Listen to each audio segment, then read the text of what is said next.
बिस्मिल्लाहिर्रहमानिर्रहीम। अस्सलाम वालेकुम नाज़रीन, नुक्ता में खुशामदीद। इस दुनिया में तकरीबन 3200 से ज़ायद मज़हब हैं।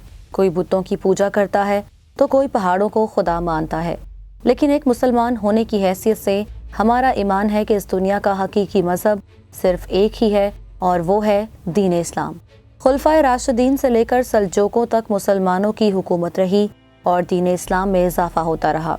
फिर एक ऐसा दौर भी आया जब मुसलमानों को जुल्म बर्बरियत का सामना करना पड़ा। मुख्तलिफ किस्म के फितने जन्म लेने लगे, लेकिन मुसलमानों को सबसे ज्यादा नुकसान पहुंचाने वाले मंगोल थे। ये कौम एक छोटे से खित्ते मंगोलिया से नमूदार हुई। मंगोल आंधी चंगेज खान की सरपरस्ती में हर तरफ फैलने लगी। मंगोलों ने तकरीबन पूरी दुनिया पर अपने पंजे गाड़ लिए थे। मंगोलों की इस बढ़ती यलगार ने बहुत से मुसलमानों को तहस नहस करके रख दिया था। लेकिन कहा जाता है कि खुदा की लाठी बड़ी बेआवाज होती है। बिल्कुल ऐसा ही देखने को मिला जब मंगोलों के खास कमांडर ने दीन इस्लाम कबूल कर लिया और अपने ही खानदान के खिलाफ जिहाद का ऐलान कर दिया, और यही कमांडर मंगोल सल्तनत के ज़वाल का सबब भी बना। जी हाँ नाज़रीन, हम बात कर रहे हैं मंगोल कमांडर बरके खान की। बरके खान जोजी खान का बेटा और बातू खान का भाई था। बरके खान चंगेज खान के बड़े बेटे जोजी के यहाँ मंगोलिया सल्तनत में पैदा हुए। बरके खान की पैदाइश के साल के बारे में कोई वाज़ेह इत्तफाक़ राय नहीं मिलती। ममलूकों के सफ़ीरों ने 1207 और 1208 में बरके खान की पैदाइश को बयान किया है। 1236 में बरके खान अपने बड़े भाई ओरडा, संकोर, शिबान और बातू खान की सरबराही में कज़नों की एक बड़ी फौज में शामिल हुए, जिसमें तकरीबन 1.5 लाख फौजी शामिल थे, जो साइबेरिया और मुस्लिम वोल्गा बेलग्रस और कैप्चर्स के इलाकों में थे, जिसे उन्होंने महकूम कर दिया। बातू खान और सुबोताई ने बरके खान को वहां कैप्चर्स फतह करने के लिए कफकास के शमाली मुल्क में भेज दिया। इसके बाद उन्होंने 1237 में रियाजान और सोरजाल की सल्तनतों को खत्म कर दिया और मजीद रूस की तरफ बढ़ने लगे। 1238 से 1239 के मौसम सरमा के दौरान बरके खान ने कैप्चर्स को फतह कर लिया और मार्किट्स के सरबराह को कैद कर लिया। बरके खान ने इस्लाम के बारे में पहले मंगोलों के मुसलमान कैदियों से सुना। उसके बाद बरके खान के दिल में इस्लाम के बारे में मोहब्बत पैदा हुई और बरके खान ने 1252 में शहर बुखारा में इस्लाम कबूल कर लिया। बरके खान ने नजमुद्दीन मुख्तार जरी के हाथों इस्लाम कबूल किया। बरके खान तातारियों और सलातीनियों में सबसे पहले इस्लाम कबूल करने वाले कमांडर हैं। इसके बाद बरके खान ने अपने भाई तुग तैमूर को भी इस्लाम कबूल करने पर राजी किया। 1248 में बातू खान ने अपने भाई तुग तैमूर के साथ बरके खान को मंगोलिया भेजा ताकि वो अजीम खान के तख्त पर मोके खान को बिठा सके। जब वो वहां पहुंचे तो उसने चुगताई खान और औजदीद के अहले खाना को बहुत बार दीन इस्लाम की दावत दी, लेकिन बदकिस्मती से औजदीद के अहले खाना ने इस्लाम कबूल ना किया। बरके खान ने सख्त हालात में हर चीज का एहतमाम किया। जब 1255 में बातू खान की वफात हो गई तो उसके बाद उसके बेटे सरताज खान और अलाकशी खान ने क़यादत संभाली। इसके बाद 1257 में बरके खान ने मंगोल फौज की क़यादत संभाली। वो एक काबिल हुक्मरान था और मंगोल सल्तनत के मगज बेखनाटे गोल्डन बार्ड को बरकरार रखने और मुस्तहकम करने में कामयाब हुआ। नाज़रीन, उस वक्त मंगोलों में गोल्डन हार्ड कबीला सबसे ज्यादा ताकतवर कबीला समझा जाता था।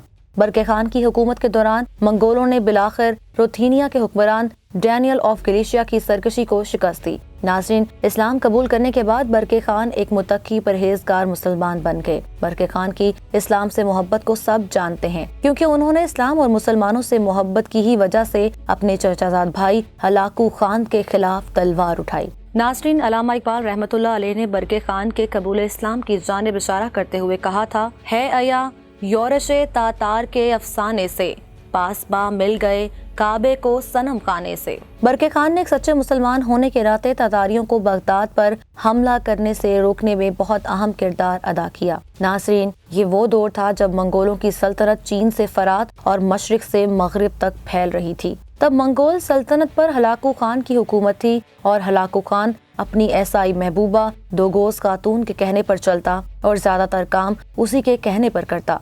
दोगोस खातून एक नहायत हसीन खातून थी। दोगोस खातून दरअसल हलाकू खान के बाप और चंगेज खान के बेटे तलवई खान की बीवी थी। इस औरत की हवस की खातिर ही हलाकू खान ने अपने ही बाप को जहर देकर मार डाला था, क्योंकि दोगोस खातून ईसाई थी, इसीलिए वो मुसलमानों से नफरत करती थी। دوگوز خاتون نے ہلاکو خان کے حرم میں آنے کے لیے یہ شرط پیش کی کہ جس بستر پر وہ اپنے آپ کو ہلاکو خان کے سپرد کرے گی وہ مسلمانوں کی کھالوں سے بنا ہونا چاہیے۔ دوگوز خاتون کی مسلمانوں کو قتل کروانے کی ہوس ہر دفعہ بڑھتی ہی جا رہی تھی اور ہلاکو خان اپنی محبوبہ کو راضی کرنے کے لیے مسلمانوں کا قتل عام کرتا، حتیٰ کہ یہ آگ عراق تک جا پہنچی اور ہلاکوں نے مسلمانوں کا علم کا گھر سمجھے جانے والے شہر بغداد کو نیست و نابود کر دیا اور تاتاریوں نے شاہی علم گاہوں سے کتابوں کو دریائے دجلہ میں پھینک دیا، یہاں تک کہ کتابوں کی سیاہی سے دریائے دجلہ کا پانی سیاہ ہو گیا۔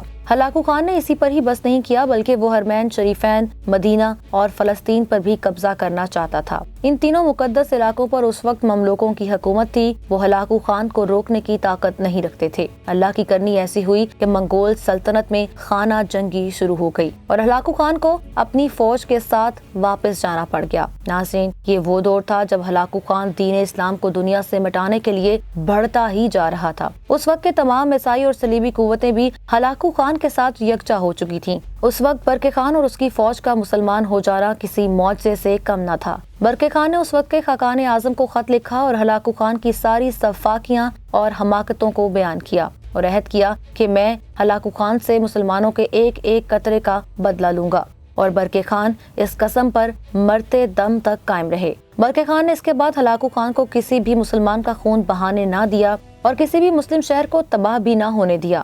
1263 میں ہلاکو خان کی فوج اور برقع خان کی فوج کے درمیان ایک بڑی خون ریزی والی جنگ ہوئی۔ یہ جنگ منگولیا سلطنت کی پہلی بڑی خانہ جنگی کہلائی گئی۔ کفکاز کے پہاڑی علاقوں میں لڑی گئی اس جنگ کے نتیجے میں ہلاکو خان کی طاقت اور گھمنڈ کا خاتمہ ہو گیا۔ دوسری جانب برقع خان کے بھتیجے نوگائی خان نے دریائے تیرک کے کنارے ہلاکو خان کی فوج کو خاک میں ملا دیا۔ ان میں سے کچھ دریا میں گر کے مر گئے اور کچھ برقع خان کے مجاہدین کی تلواروں سے جہنم واصل ہوئے۔ اس جنگ میں مسجدوں کو خاک میں ملانے اور وہاں پر صلیب کو نصب کرنے کا خواب دیکھنے والی ہلاکو خان کی بیوی دوگوز خاتون بھی گرفتار ہوئی۔ اس جنگ میں ہلاکو خان آذربائیجان کے کسی علاقے میں چھپ گیا۔ ہلاکو خان اپنی شکست کا اور اپنی بیوی کی گرفتاری کے بارے میں سن کر بیمار پڑ گیا اور 1265 کو ہلاکو خان بیماری کی حالت میں مر گیا۔ اس کے بعد برقع خان ہلاکو خان کے بیٹے اباقا خان کو قتل کرنے کے لیے روانہ ہوئے اور اس سفر کے دوران برقع خان بیماری میں مبتلا ہو گئے اور بیماری ہی کی وجہ سے 1267 میں برقع خان خالق حقیقی سے جا ملے۔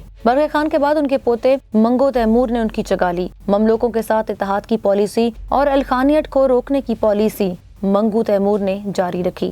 ناصرین، برقع خان نے ایک مسلمان ہونے کی حیثیت سے مساجد اور مدرسے تعمیر کروائے اور دیگر فلاحی کام بھی سر انجام دیے۔